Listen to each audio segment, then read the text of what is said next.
नमस्ते दोस्तों, स्वागत है हमारे चैनल पर, जहां हम आज आपको सुनाने जा रहे हैं भारत के इतिहास की एक ऐसी वीरांगना की कहानी जिसने न केवल अपने साहस से इतिहास रचा बल्कि हर भारतीय के दिल में देशभक्ति की आग जलाई। यह कहानी है झांसी की रानी लक्ष्मीबाई की, एक ऐसी महिला जिसने ब्रिटिश साम्राज्य को चुनौती दी और अपने देश के लिए सब कुछ कुर्बान कर दिया। 19 नवंबर 1828 वाराणसी, एक मराठी ब्राह्मण परिवार में जन्मी एक छोटी सी लड़की जिसका नाम था मणिकर्णिका तांबे या प्यार से मनु। मनु का बचपन कोई साधारण बचपन नहीं था। जहां उस समय लड़कियों को घर की चारदीवारी तक सीमित रखा जाता था, वहीं मनु को उनके पिता मोरोपंत तांबे ने एक योद्धा की तरह पाला। मनु ने न केवल पढ़ना लिखना सीखा बल्कि तलवारबाजी, घुड़सवारी और युद्ध कला में भी महारत हासिल की। वह लड़कों के साथ खेलती थीं और उनकी तेज बुद्धि और साहस की कहानियां पेशवा बाजीराव के दरबार तक पहुंचने लगीं। यहीं उनकी दोस्ती हुई नाना साहब और तात्या टोपे जैसे लोगों से, जो बाद में उनके सबसे बड़े साथी बने। लेकिन क्या आप जानते हैं, इस छोटी सी लड़की को एक दिन झांसी की रानी बनना था। चलिए देखते हैं कैसे। साल 1842, 14 साल की उम्र में मनु का विवाह हुआ झांसी के राजा गंगाधर राव नेवालकर से। विवाह के बाद उनका नाम रखा गया लक्ष्मीबाई, बल्कि झांसी के शासन में गहरी रुचि दिखाई। लक्ष्मीबाई ने न केवल एक रानी की भूमिका निभाई, वह एक कुशल प्रशासक बन गई और अपनी प्रजा के लिए हमेशा खड़ी रहीं। लेकिन नीति को कुछ और मंजूर था। 1851 में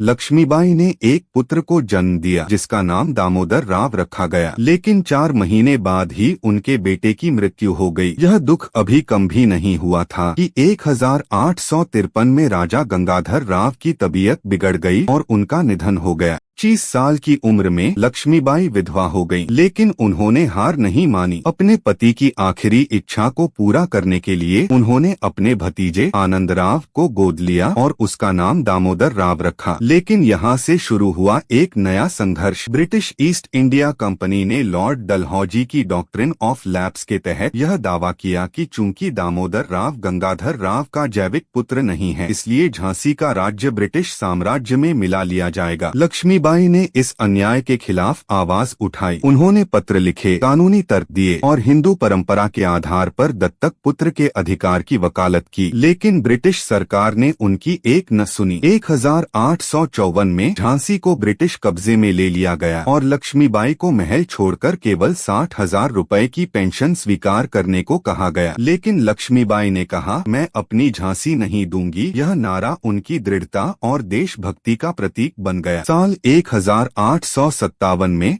भारत में ब्रिटिश शासन के खिलाफ पहला स्वतंत्रता संग्राम शुरू हुआ। मेरठ से उठी विद्रोह की चिंगारी पूरे देश में फैल गई। लक्ष्मीबाई ने इस अवसर को देखा और अपनी सेना को संगठित किया। पुरुष और महिला सैनिकों को एकजुट करते हुए उन्होंने झांसी को ब्रिटिश कब्जे से मुक्त करने की ठानी। 1857 में जब ब्रिटिश सेना ने झांसी पर हमला किया, लक्ष्मीबाई ने अपने किले की रक्षा के लिए जमकर लड़ाई लड़ी। वह खुद युद्ध के मैदान में उतरी, तलवार और ढाल लेकर, घोड़े पर सवार होकर। उनकी सेना में तात्या टोपे, नाना साहब और कई वीर योद्धा शामिल थे। लेकिन ब्रिटिश सेना की ताकत और संसाधनों के सामने 1858 में झांसी का किला गिर गया। फिर भी लक्ष्मीबाई ने हार नहीं मानी। अपने दत्तक पुत्र दामोदर राव को पीठ पर बांधकर वह घोड़े पर सवार होकर किले से निकल गईं। यह दृश्य उनकी वीरता और मातृत्व का सबसे बड़ा प्रतीक है। क्या आप कल्पना कर सकते हैं, एक 29 साल की महिला अपने बच्चे को पीठ पर बांधे तलवार लिए ब्रिटिश सेना से भिड़ रही है। यह थी झांसी की रानी की ताकत। झांसी छोड़ने के बाद लक्ष्मीबाई ने तात्या टोपे के साथ मिलकर ग्वालियर पर कब्जा कर लिया। लेकिन ब्रिटिश जनरल ह्यूग रोज ने ग्वालियर पर हमला कर दिया। 17 जून 1858 को कोटाह की सेराई में लक्ष्मीबाई ने अपनी आखिरी लड़ाई लड़ी। वह 2 तलवारें लिए घोड़े पर सवार ब्रिटिश सैनिकों से भिड़ गईं। लेकिन इस युद्ध में वह गंभीर रूप से घायल हो गईं। 18 जून 1858 को मात्र 29 साल की उम्र में रानी लक्ष्मीबाई ने अपने प्राण त्याग दिए। उनके अंतिम शब्द